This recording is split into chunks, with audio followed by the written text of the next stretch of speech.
তো hello dear students, welcome to maths explain channel. আজকে দেখো আমরা নতুন একটা টপিক স্টার্ট করব, যেটা স্ফিয়ার বা গ্লোব। ওকে, এটা পরিমিতির পার্ট 3 বলতে পারো বা সেশন 3 বলতে পারো। পরিমিতির আমরা দুইটা টপিক কমপ্লিট করেছি, একটা হলো আয়তঘন আর একটা হলো লম্ববৃত্তাকার চোঙ।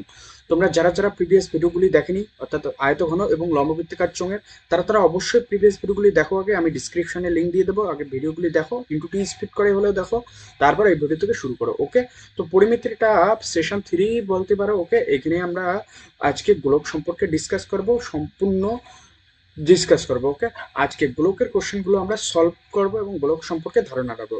গোলকের কোশ্চেনগুলো অ্যাকচুয়ালি খুবই সহজ। গোলকের কোশ্চেনগুলো মানে প্রিভিয়াস টপিকগুলো যেটা আমরা সলভ করেছি, ধরো তোমরা আয়তঘনই ধরো আর লম্ববৃত্তাকার চোঙই ধরো, সেখানের কোশ্চেনগুলো একটু ডিফিকাল্ট থাকে অবশ্যই, কিন্তু এই গোলকের যে কোশ্চেনগুলো আছে সেগুলো খুবই সহজ। গোলকের শুধু 4টে কি 5টা সূত্র আছে, সেগুলো যদি মনে রাখো তাহলে প্রত্যেকটা কোশ্চেনে সলভ করতে পারবে। এখান থেকে তোমাদের এক্সাম, ফাইনাল এক্সামে একটা 4 নম্বরের কোশ্চেন থাকবেই থাকবে এবং 2 নম্বরেও থাকবে। তো চ্যাপ্টারটা খুবই ইম্পর্টেন্ট হতে চলেছে এবং খুবই সহজ, তো তোমরা খুব সহজেই বুঝতে পারবে। ওকে, তো আমরা এখনই শুরু করব। তোমরা খাতা কলম রেডি করো এবং আবার সঙ্গে সঙ্গে সলভ করো এবং সূত্রগুলো মুখস্থ করো, খাতায় তোলো। ওকে, নোট করে রাখো, খুবই সুন্দরভাবে আমি বোঝানোর চেষ্টা করব। তো তোমরা খাতা কলম বের করবো এবং আবার সঙ্গে সঙ্গে যেগুলো দরকারি মানে নোটস হতে পারে সেগুলো তোমরা টোপো। ওকে, তো শুরু করা যাক।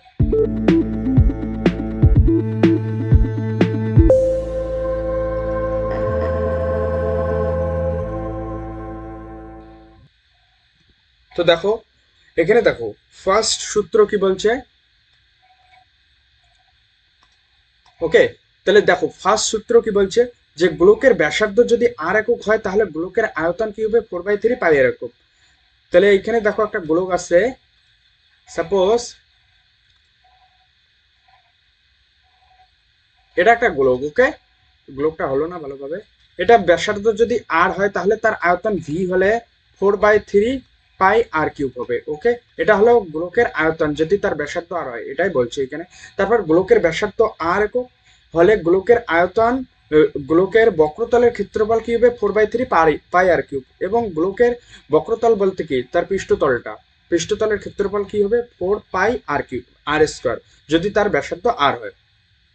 তাহলে বক্রতলের ক্ষেত্রফল এ হলে 4 পাই আর স্কোয়ার হবে তার বক্রতলের ক্ষেত্রফল। ওকে, তাহলে ব্যাসার্ধ আর যেখানে, তাহলে আমরা কি জানি, বৃত্তের ক্ষেত্রফলের সূত্র পাই আর স্কোয়ার, তার সঙ্গে 4 গুণ করে দাও, সেটা হবে বক্রতলের ক্ষেত্রফল। That's it, simple. তাহলে এক নম্বরটা গেল, গোলকের ব্যাসার্ধ আর হলে আয়তন 4/3 পাই আর কিউব। 2 নম্বরটা গেল, গোলকের ব্যাসার্ধ আর হলে বক্রতলের ক্ষেত্রফল কি হয়, 4 পাই আর স্কোয়ার। বৃত্তের ক্ষেত্রফল পাই আর স্কোয়ার, তার সঙ্গে 4 গুণ করে দাও, 4 পাই আর স্কোয়ার হবে গোলকের ক্ষেত্রফল। ওকে, তারপর কি, অর্ধগোলকের ব্যাসার্ধ যদি আর একক হলে আয়তন কি হবে, 2/3 পাই আর কিউব। অবভিয়াসলি আমরা গোলকের আয়তন কি জানি, এখনই শিখলাম, 4/3 পাই আর কিউব। তাহলে অর্ধগোলক বলতে কি, তার অর্ধেক করে দাও, 4/3 পাই আর কিউবকে ভাগ করে দাও 2 দিয়ে, তাহলে অর্ধগোলক, সেটার ক্ষেত্রফল হবে কি, সেটার ক্ষেত্রফল হবে 2/3 পাই আর কিউব। That's it. তারপর কি বলছে, দেখো 4 নম্বর কি বলছে, অর্ধগোলকের ব্যাসার্ধ আর একক হলে অর্ধগোলকের বক্রতলের ক্ষেত্রফল কি বলছে, অর্ধগোলকের ব্যাসার্ধ আর হলে অর্ধ আর একক হলে অর্ধগোলকের বক্রতলের ক্ষেত্রফল, আমরা এখনই শিখলাম মানে গোলকের বক্রতলের ক্ষেত্রফল কি হয়, গোলকের বক্রতলের ক্ষেত্রফল হয় 4 পাই আর স্কোয়ার। এখন বলছে অর্ধগোলক, অর্থাৎ এইরকম ধরো গোলকটা এরকম, এর ব্যাসার্ধ কি হবে, বক্রতল 2 পাই আর স্কোয়ার। বক্রতলটা শুধু, কিন্তু এটা একটা তল আছে, এই তলটার কিন্তু ডিসকাশন হয় নাই এখনো, এটাও আর ব্যাসার্ধ, এটাও আর ব্যাসার্ধ। তাহলে আমরা বক্রতলটা জানি 2 পাই আর স্কোয়ার, কিন্তু বৃত্তাকার তলও একটা আছে, তার ক্ষেত্রফল কি হবে, পাই আর স্কোয়ার। ওকে, তাহলে আলটিমেট যদি টোটাল ক্ষেত্রফলের কথা বলে তাহলে কি হবে, আলটিমেট টোটাল ক্ষেত্রফলের কথা বললে 3 পাই আর স্কোয়ার হবে টোটাল ক্ষেত্রফল কি, এই অর্ধগোলকটার। এখানে নেক্সট সেটাই বলছে যে অর্ধগোলকের ব্যাসার্ধ আর একক হলে অর্ধগোলকের সমগ্র তলের ক্ষেত্রফল 3 পাই আর স্কোয়ার। অবভিয়াসলি বক্রতল 2 পাই আর স্কোয়ার, তার সঙ্গে বৃত্তাকার তলও তো থাকবে গোলকের মধ্যে একটা, সেটার ক্ষেত্রফল। ওকে, নেক্সট, নেক্সট দেখো কি বলছে, নেক্সটটা খুবই ইন্টারেস্টিং। বলছে যে ফাঁপা গোলকের বহির্ব্যাসার্ধ আর2 একক, অন্তঃব্যাসার্ধ আর একক হলে ফাঁপা গোলকের আয়তন কি হবে। এখন মজার বিষয় এখানে কি, দেখো তোমরা বল, কার্ডুস বল নাকি বলে স্টাম্পার বল, স্টাম্পার বলগুলো দেখেছো, স্টাম্পার বলগুলোকে ফাটলে দেখবে যে একটা কি পাওয়া যায়, একটা ফাটালে একটা এইরকম রাবারের মতো একটা কি পাওয়া যায়, গোলাকাকৃতি অংশ পাওয়া যায়, এরকম মোটা, কিন্তু নিচে ফাঁপা। অর্থাৎ এইরকম আলটিমেট পাবে, তোমরা দেখবে যে এইরকম পাও না যে গোলকটা, যদি তোমরা একটা এদিকে একটু মোটা আর এদিকে একটু মোটা থাকে, কিন্তু মাঝখান বরাবর যে আছে এটা ওয়েট নাল, ওকে, এটা নাল স্পেস থাকে, ওকে, নাল, কিন্তু কি এইদিকে এইরকম ভাবে পূর্ণ থাকে, অর্থাৎ এরকম ভাবে পূর্ণ থাকে, তাই তো। তো এটা হলো একটা ফাঁপা গোলক, ওকে, ফাঁপা গোলকের এখানে এই ক্ষেত্রে কি হয় যে একটা অন্তর্ব্যাস থাকে আর একটা বহির্ব্যাস থাকে। তাহলে অন্তর্ব্যাসটা আমরা ধরলাম R1 আর বহির্ব্যাসটা ধরলাম R2। এখন কেস দেখো, তাহলে আমাদের এইটুকু অংশের আয়তনটা বের করতে লাগবে না, এই রিজনটুকুর অংশের আয়তন আমাদের চাইছে, তো এটা তো মাঝখানটা ফাঁকা, তাহলে কি করব, প্রথমে আমরা কি করব, বড় গোলকের আয়তন বের করব, তারপর ছোট গোলকের আয়তন সেখান থেকে বিয়োগ করে দিলে আমরা কি এইটুকু অংশের আয়তনটা পাচ্ছি, এইটুকু অংশের আয়তনটা পাচ্ছি, তাহলেই তো হয়ে গেল।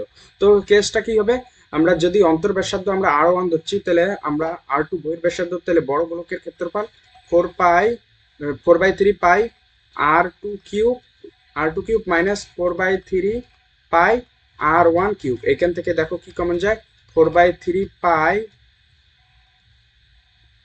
R2 cube minus R1 cube, বোঝা গেল, এটাই আমাদের আনসার। তো এখানে এটাই বলছে 4/3 পাই R2 cube minus R1 cube, that's it. আমাদের সূত্র কিন্তু হয়ে গেল, এই 6টা সূত্র, 6টা খুবই ইজি সূত্র। তো এই 6টা যদি মনে রাখো তাহলে প্রত্যেকটা কোশ্চেনেই সলভ করতে পারবে, এটা গ্যারান্টি দিতে বলে পারে, গ্যারান্টি দিতে পারে, ওকে। তো দেখো কোশ্চেন সলভ করে কিছু, তোমরাও রেডি থাকো। তো ফার্স্ট কোশ্চেন শো হচ্ছে তোমাদের স্ক্রিনে, দেখো তাহলে কি ফার্স্ট কোশ্চেন, দেখো একটি গোলকের ব্যাসার্ধের দৈর্ঘ্য 10.5 সেমি হলে তার সমগ্র তলের ক্ষেত্রফল কি। সলিউশন কি হবে, দেখো একটি গোলকের ব্যাসার্ধ কি বলছে, একটি গোলকের ব্যাসার্ধ বলছে, একটি গোলকের ব্যাসার্ধ বলছে 10.5 সেমি হলে তার সমগ্র তলের ক্ষেত্রফল কি হবে, ব্যাসার্ধ, তাহলে আর কি বলছে 10.5 সেমি, তাহলে সমগ্র তলের ক্ষেত্রফল, গোলকের সমগ্র তলের ক্ষেত্রফল এ হলে তাহলে সূত্রটা কি হবে, 4 পাই R স্কোয়ার ছিল, এখান থেকে কি 4 পাইয়ের মান 22/7, R স্কোয়ার মানে কি 10.5 তার স্কোয়ার, ওকে। তো এখান থেকে ক্যালকুলেশন করো, কেবে দেখো 4 × 22/7 ইন্টু এটাকে কি লেখা যায় 10 5/10 ইন্টু 10 5/10। তো এখন দেখো 5 × 21 = 105, এখানে 2 দিয়ে যায়, 5 × 2 = 10 21, এটাও সেম 2 দিয়ে যায় 21, আর এখানে 2 × 2 = 4, এটা ক্যান্সেল আউট হয়ে গেল, তাহলে আলটিমেট আমরা কি পেলাম, আর এটা 3×7 = 21, তাহলে কি পেলাম 22 × 3 × 21, ওকে।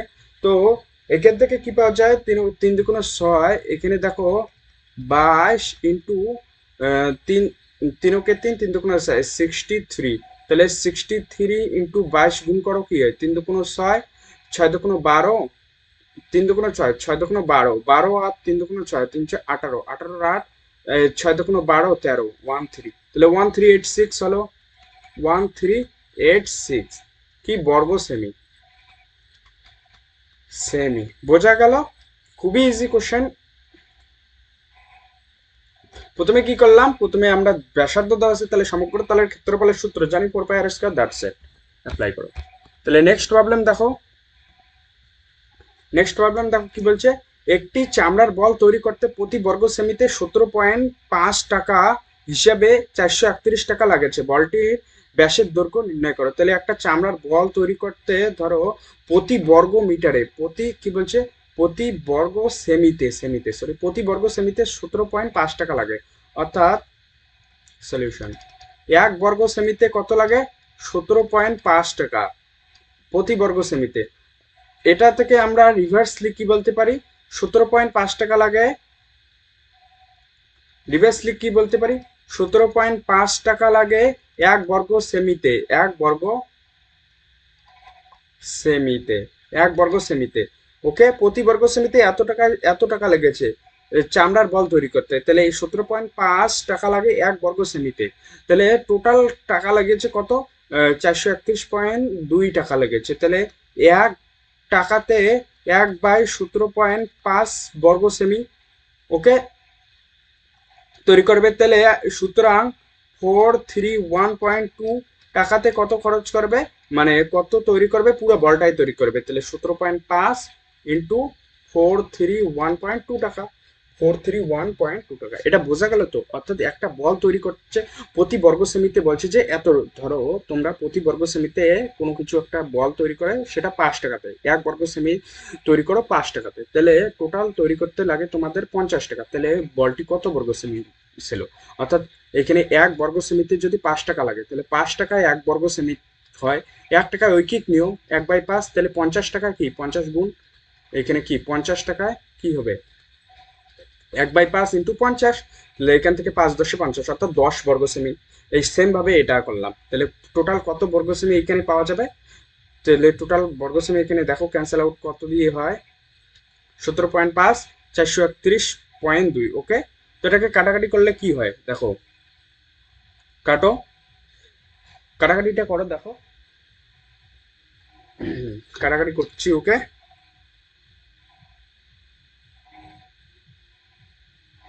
তোমরা কাটো, দেখো কত হয়। 431.2, 431.2 ডিভাইড 17.5, 17.5 কত হয় 24.64। ওকে, তো হয় কত 24.64, 24.64 বর্গ সেমি। সেমি এটা কি, এটা হলো বলটার কি সমগ্র তলের ক্ষেত্রফল, অর্থাৎ বক্রতলটার ক্ষেত্রফল। এটা বলছে, তাহলে বর্তমান বলটির ব্যাসের দৈর্ঘ্য হিসাব করে লিখতে বলছে। তাহলে আমাদের অ্যান্সার কি দেওয়া আছে, answer sorry, according to question কি আমরা পাই, অ্যাকর্ডিং টু কোশ্চেন আমাদের 4πr² ইজিক্যাল টু কি দেওয়া আছে 24.64 আছে, 24.64 আছে, 4πr² সমান সমান। তাহলে যেখানে আর কি, আর হলো বলটির ব্যাসার্ধ যদি হয়, তাহলে এখান থেকে r² ইজিক্যাল টু আমরা কি পাই দেখো 24.64, 4 পাই কি লেখা যায় 22/7, তাহলে উল্টে যাবে, এখানে নিচে 22 হবে, উপরে 7 হবে। ওকে, তো এখানে দেখো কাটাকাটি করো এখন, 4 দিয়ে যায় কি 4×4 = 24, 4 দিয়ে যায়, দেখো এখানে কি হয় 4×6 = 24, 4×4 = 24, আর 4×6 = 24, আর এদিকে দেখো কি হয় দশমিক হইলো, আর এদিকে দেখো 4×16 = 64, তাই তো 4×16 = 64, 4×6 = 24, 4×4 = 5×6, ওকে 4×16 = 64, তাহলে 6.16 হলো। তাহলে এটাকে যদি আমরা 4 দিয়ে গুণ করি, 4×4 = 24, 4, 4×4 = 5×6, 4×4 = 24, ঠিক আছে।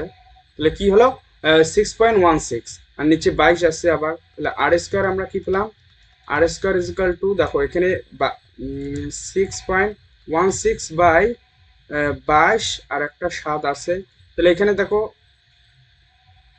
দেখো আবারও যায় নাকি, 11 দিয়ে দেখো, 11 5 11 55, 55 6 11 66, 55 96 57 58 59 60 61, তাহলে দেখো 5 11 55 দিয়ে যায়, তাহলে 5 দিয়ে যায়, এখানে 5 11 55, দেখো 5 11 55, এখানে 11 দিয়ে গেলে 5 5 11 55 66, তারপর 6, তাহলে আলটিমেট আমাদের কি হলো 0.56, 0.56।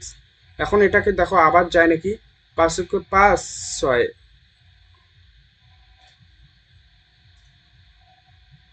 দেখো আমরা কি পেলাম এখানে 616 পেয়েছি, তো এখানে 11 দিয়ে যদি কাটি আমরা 5 11 55, 55 6, 6 11 66, অর্থাৎ 56 0.56, তাই তো 11 দিয়ে কাটছি যেহেতু 0.56 ইন্টু 7, তাহলে আমরা r² ইজিক্যাল টু কি পেলাম দেখো, r² ইজিক্যাল টু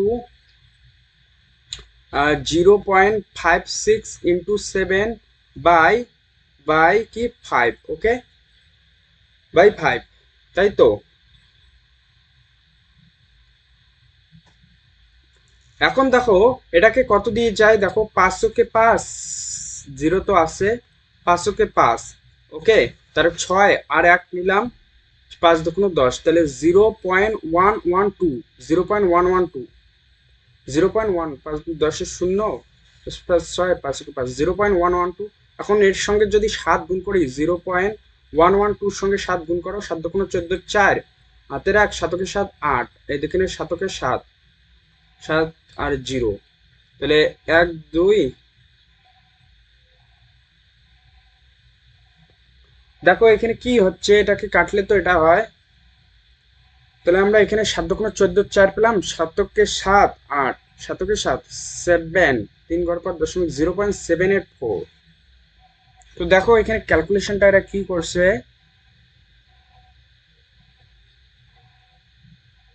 1.96 হয়, 1.96 হয়। এখানে দেখো কি করছে এরা, 4×22/7, আমারও আছে 4×22/7, ঠিকই ছিল। 4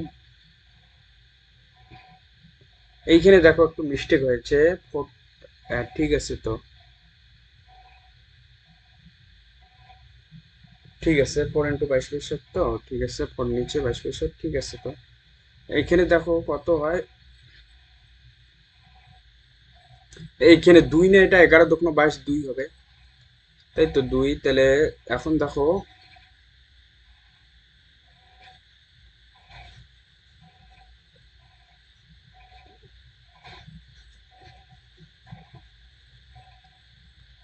তাহলে দেখো 11×22, তো এখন দেখো এখানে r² কি হয়, এখানে 2 কে কত দিয়ে যায় দেখো, 0.2×4 5 6 8×16, 0.28, 0.28, 0.28 × 7, তাই তো। তাহলে এখানে কি হয়, এখানে দেখো 7×14 4, আর সরি 7×8 = 56, 7×8 = 56, 7×8 = 56, 4, 7×14 14, আর 5 কত হয়, 19, তাই তো। 19, 19, 19-এর 9 হাতের থাকলো 1, 7 × 1.96 হয়। ওকে, তাহলে 1.96 হয় কি, r² = 1.96, এখান থেকে r কি হয়, 1.4। ওকে, বোঝা গেল। তো এটা আমাদের আনসার, এটা সরি এটা আনসার না, এটা হলো আমাদের ব্যাসার্ধের দৈর্ঘ্য। আমাদের বের করতে কি চাইছে, আমাদের চাইছে ব্যাস, তাহলে ব্যাস কি হবে, সুতরাং 2r কি হবে বলো, 2r হবে 4×8 2, 2.8। বোঝা গেল, এটা আমাদের আনসার সেমি, বোঝা গেল। ক্যালকুলেশনটা দেখে নিও। নেক্সট প্রবলেম 3 নাম্বার, দেখো কি বলছে, শুধু সূত্র অ্যাপ্লাই করবে আর ক্যালকুলেশন করবে, আর কিছুই না। বলছে যে স্কুলে স্কুলে শর্ট পাট খেলার জন্য যে বলটি ব্যবহার করা হয় তার ব্যাসের দৈর্ঘ্য 7 সেমি। বলটি কত ঘন সেমি লোহার আছে হিসাব করে লিখি। বলটির ব্যাসের দৈর্ঘ্য বলছে, তাহলে সলিউশন। বলছে স্কুলে শর্ট পাট খেলা হয়, একটা বল আছে গোলাকার, সেটার ব্যাসের দৈর্ঘ্য কি দেওয়া আছে, এটার আর কি দেওয়া আছে, 7/2 সেমি, সেমি তো সেমি। তাহলে যেহেতু ব্যাস 7 সেমি বলছে, তাহলে ব্যাসার্ধ 7/2 সেমি। তাহলে এখানে কি বলছে, বলটি কত ঘন সেমি লোহা দিয়ে তৈরি, তাইলে আয়তনটা বের করলে আমাদের হয়ে যাবে 4/3 পাই r কিউব, এটা দিয়ে তৈরি। তাহলে এখানে 4/3 হলো, পাইয়ের মান 22/7, আর কিউবের মান কত দেখো, 7/2 ইন্টু 7/2 ইন্টু 7/2, গুণ করো শেষ। এখানে 7 7 ক্যান্সেল আউট, দেখো 2 2 2 4 ক্যান্সেল আউট, আর এখানে 2 11 2 22 ক্যান্সেল আউট। ওকে, তো আমরা কি পেলাম আলটিমেট দেখো, 7 7 49, 11 ইন্টু 49, আর নিচে 3। ওকে, তো এটা ক্যালকুলেশন করে যেটা হবে সেটাই আমাদের অ্যান্সার, বোঝা গেল। এখানে ক্যালকুলেশন করো। নেক্সট প্রবলেম দেখো, 4 নাম্বারটা দেখো কি বলছে। 4 নাম্বার বলছে যে 28 সেমি দৈর্ঘ্যের ব্যাস বিশিষ্ট একটি নিরেট গোলক জলে সম্পূর্ণ নিমজ্জিত করলে যে পরিমাণ জল অপসারিত করে তা নির্ণয় করো। অর্থাৎ অ্যাকচুয়ালি কি, একটা ড্রাম, সাপোজ ধরো এখানে একটা ড্রাম, এখন এখানে জল আছে কত, সাপোজ জল আছে কিছু, ওকে, এখানে অব্দি জল আছে এখান থেকে। তো এখন দেখো, একটা যদি আমরা গোলক এই জলের মধ্যে নিমজ্জিত করি, কিছু জল উপরে উঠবে অবশ্যই, এবং যে পরিমাণ জল উপরে উঠবে সেটা কার সমান হবে, ওই গোলকটার যে আয়তন তার সমান হবে, তাই না? এটা তো আমরা জানি, ছোট থেকেই জেনে আসছি। তো সেটা এখানে কি বলছে যে একটা 28 সেমি দৈর্ঘ্যের ব্যাস বিশিষ্ট একটি নিরেট গোলক জলে নিমজ্জিত করলে যে পরিমাণ জল অপসারিত হয় তার আয়তন নির্ণয় করতে বলছে। অর্থাৎ কত পরিমাণ জল অপসারিত হয়, তাহলে নিরেট গোলকটার আয়তন বের করলে আমরা জলের আয়তন পাবো। ওকে, তো সলিউশন কি হবে, তাহলে গোলকটির ব্যাস কত দেওয়া, ব্যাসার্ধ কত দেওয়া আছে, 28/2, অর্থাৎ 14 সেমি দেওয়া আছে গোলকটির ব্যাসার্ধ। তাহলে আমরা কি জানি যে জলের মধ্যে যদি কোনো নিরেট গোলক ফেলানো হয়, অর্থাৎ 28 সেমি দৈর্ঘ্য ব্যাস বিশিষ্ট গোলকটি ফেললে গোলকের যে আয়তন তার সমান আয়তনের জল অপসারিত করবে, তাহলে আমাদের গোলকের আয়তন বের করলে এই জলের আয়তনটা পাওয়া যাবে। সেই মানে তাই আমরা লিখতে তাই আমরা গোলকের আয়তন ভি যদি হয় তাহলে আমরা পাই যে ভি ইজ ইকাল টু কি 4/3 পাই আর কিউব। এখানে পাই কি পাই লিখলাম, আর কিউব মানে আর কিউবই লিখলাম। ওকে, তার নেক্সট স্টেপ কি 4/3, পায়ের মান কি 22/7, আর কিউব মানে কি 14, তাহলে 14 কিউব। ওকে, তো এখান থেকে কি লেখা যায় দেখো, এটা এখান থেকে 4 × 12 × 14 × 2 বাই 3, তাই তো বাই 3। ওকে, এটাই তো বলছে না, বাই 3। তাহলে একটা 14, 7×14 ক্যান্সেল আউট হয়ে গেল, 2 বেঁচে থাকলো, তাহলে এটা গুণ করো, যা হবে সেটাই আমাদের অ্যান্সার। দ্যাটস ইট, বোঝা গেল? তো নেক্সট দেখো 5 নাম্বার কি বলছে। 5 নাম্বার বলছে যে কোনো গোলাকার গ্যাস বেলুন ফোলাবার সময় তার ব্যাসার্ধের দৈর্ঘ্য 7 সেমি থেকে শুরু করে 21 সেমি হলে বেলুনটির পূর্বে ও পরের সমগ্র তলের ক্ষেত্রফলের অনুপাত কত? এখন মজার বিষয় দেখো, বলছে যে একটি গোলাকার গ্যাস বেলুন ফোলাবার সময় তার ব্যাসার্ধের দৈর্ঘ্য হয় 7 সেমি, অর্থাৎ একটা বেলুন ছিল এরকম গোলাকার, ফোলাবার সময় তার ব্যাসের দৈর্ঘ্য যদি R1 হয়, তাহলে R1 দেওয়া আছে কি, দেওয়া আছে যে 7 সেমি, ব্যাসার্ধের দৈর্ঘ্য 7 সেমি। এবং কি বলছে, উম, এবং কি বলছে ফোলাবার সময় তার ব্যাসার্ধের দৈর্ঘ্য 7 সেমি থেকে শুরু করে 21 সেমি হলে বেলুনের পূর্বের ও পরের সমগ্র তলের ক্ষেত্রফলের অনুপাত করে। কিন্তু তারপর যখন আরো ফোলানো হলো তখন তার ব্যাসার্ধ, বেলুনটি ধরো এইরকম ভাবে ফুললো। ওকে, তখন তার ব্যাসার্ধের দৈর্ঘ্য যদি R2 হয়, তাহলে R2 ইজ ইকাল টু, এখানে কি দেওয়া আছে দেখো, R2 ইজ ইকাল টু ব্যাসার্ধের দৈর্ঘ্য R2 is equal to 21 semi হয়, 21 সেমি হয়। তাহলে বলছে যে বেলুনটির পূর্বের ও পরের সমগ্র তলের ক্ষেত্রফলের অনুপাত কত? তাহলে সলিউশন, পূর্বের ও পরের সমগ্র তলের ক্ষেত্রফলের অনুপাত কত, তাই তো বের করতে বলছে না। তাহলে পূর্বের ও পরের সমগ্র তলের ক্ষেত্রফলের অনুপাত বের করতে গেলে, তাহলে পূর্বের ক্ষেত্রফল যদি A1 হয় এবং পরের যদি A2 হয়, তার অনুপাতেই তো বের করতে বলছে। এখানে কি A1 কি পাই আমরা, কি জানি যে গোলকের ক্ষেত্রফলের সূত্র কি 4πr², তাহলে 4π, এখানে r² মানে r1² মানে r1² লিখলাম, 4πr2² লিখলাম, এখানে মান বসে দাও, 4π ক্যান্সেল আউট, তাহলে R1 এর মান কত, 7², আর R2 এর মান কত, R2 এর মান এই যে R2 এর মান 21² ওকে, তো এখান থেকে কি লেখা যায় যে 21 × 21, তাহলে এখানে 7 × 7 লেখা যায়, আর এখানে 21 × 21 লেখা যায়, 3×7 = 21, তাহলে 1/9। তাহলে A1:A2 কি হলো, সুতরাং A1:A2 আমরা কি পেলাম, 1:9। Okay, that's it, clear concept. Next দেখো কি বলছে যে অর্ধগোলাকৃতিতে একটি বাটি তৈরি করতে এত বর্গ সেমি পাত লেগেছে, বাটিটির মুখের ব্যাসের দৈর্ঘ্য নির্ণয় করো। তাহলে আহ, তাহলে আলটিমেট কত বর্গ সেমি পাত লেগেছে, এ যদি দেওয়া থাকে তাহলে এ দেওয়া আছে 1 to 7 সমস্ত 2/7 বর্গ সেমি পাত লেগেছে, বর্গ সেমি। ওকে, এটা কি বাটি তৈরি করতে লেগেছে বর্গ সেমি, এত সেমি পাত লেগেছে। ওকে, তাহলে বাটিটির মুখের ব্যাসের দৈর্ঘ্য, তাহলে আমরা সলিউশন কিভাবে পারবো, তাহলে অ্যাকর্ডিং টু কোশ্চেন আমরা কি লিখতে পারি যে 4πr² ইজ ইকাল টু এ, তো না, এটাই তো সমগ্র তলের ক্ষেত্রফল যেটা দেওয়া আছে। তাহলে আর যদি গোলকটির ব্যাসার্ধ হয়, তাহলে এখান থেকে আমরা কি লিখতে পারি, এখান থেকে লিখতে পারি না, এটাকে কি লেখা যায় আবার, তাহলে এখান থেকে এ ইজ ইকাল টু কি লেখা যায়, এটাকে লেখা যায় 1 to 7 গুণ করো, কি হয় 7×7=9, 7×14, 17 18 8, 7×7 8। ওকে, তাহলে এটা 7×7=9, 7×14, 18 8, 7×7 8। ওকে, তাহলে 8 8 9, তার সঙ্গে আবার 2 যোগ করলো, তাহলে 8 8 2 যোগ করলে কি 11 1 9 8, 8 9 1, 8 9 1/7, এটাকে লেখা যায় 8 9 1/7। তাহলে r² আমরা কি পেলাম যে 8 9 1/7 বাই 4π ইন্টু 4, পাইয়ের মান কত, পাই বসলাম। তাহলে নেক্সট স্টেপে আমরা ক্যালকুলেশনটা করি। এখান থেকে r² কি লেখা যায় দেখো, 8 9 1ই রাখলাম, আর এখানে 7 × 4 রাখলাম 4, তারপর 22/7, তাহলে 7/22 হয়ে যাবে, তাই তো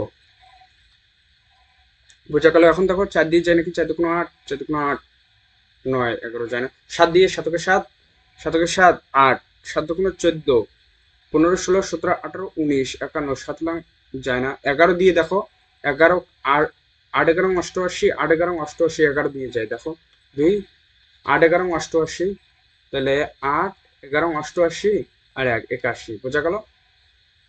81 হলো। এখানে দেখো আর কি যায়, 7 7 যায়, তাহলে এখানে আমরা কি পেলাম দেখো, আর স্কোয়ার ইজ ইকাল টু কি পেলাম, 81/8, 8 তো এখানে 4, এখানে কি বলছে দেখো, অর্ধগোলাকৃতি বলছে না এখানে, তাহলে 2 হবে। অর্ধগোলকের ক্ষেত্রফল তো মানে বক্রতলটার ক্ষেত্রফল 2πr², তাহলে এটাই হবে। তো এখানে দেখো 2 হবে, 2 হবে, তাহলে এখানে কি হলো দেখো 4, এখানে 4 হবে, বোঝা গেল। তাহলে এখান থেকে আমরা কি পাই, আর ইজ ইকাল টু এখানে 9/2, তাহলে এটা হলো ব্যাসার্ধ। সুতরাং 2 আর কি হবে 9 সেমি, এটাই আমাদের চাইছে। ওকে, সেমি, বোঝা গেল। তাহলে এটাই আমাদের আনসার, বোঝা গেল, 9 সেমি। তাহলে নেক্সট প্রবলেম দেখো, 7 নাম্বার কি বলছে। 7 নাম্বারটা তাহলে তোমরা হোম টাস্ক করো, এটা তোমাদের হোম টাস্ক থাকলো। ওকে, কি বলছে, একটি নিরেট লোহার গোলার গোলার ব্যাসার্ধের দৈর্ঘ্য দেওয়া আছে 2.1 সেমি, ওই গোলকটির কত ঘন সেমি লোহা আছে তা হিসাব করে লেখি। কত ঘন সেমি, তাহলে আয়তনটাই, তাহলে আয়তনের সূত্র কি, 4/3 পাই আর কি অ্যাপ্লাই করো, দ্যাটস ইট। তারপর কি বলছে, তা হিসাব করে লিখি, এবং ওই লোহার বক্রতলের ক্ষেত্রফল, ব্যাসার্ধ তো জানাই আছে না, তাহলে আয়তন 4/3 পাই আর কিউ অ্যাপ্লাই করো, তাহলে এটা ভি পাবে। আর ব্যাসার্ধ যদি এ, বক্রতলের ক্ষেত্রফল এ হলে 4πr² অ্যাপ্লাই করো, এটা এ পাবে, দ্যাটস ইট। অ্যাপ্লাই করো, দ্যাটস ইট। ওকে, দুইটা অ্যান্সার আসবে, একটা দেওয়া আছে যে এটা কি বক্রতলের ক্ষেত্রফলটা, এটা পাবে, বোঝা গেল। তো আজকে এটুকুই থাক। ভিডিওটি যদি ভালো লাগে, একটু বেনিফিট হয় তোমাদের, তাহলে অবশ্যই চ্যানেলটিকে সাবস্ক্রাইব করো এবং তোমাদের বন্ধু বান্ধবদের সঙ্গে শেয়ার করো। তো আজকে এটুকুই থাকলো, দেখা হবে আবার পরের ভিডিওতে। ওকে, সাবস্ক্রাইব করে রাখো। আজকে এটুকুই থাকলো।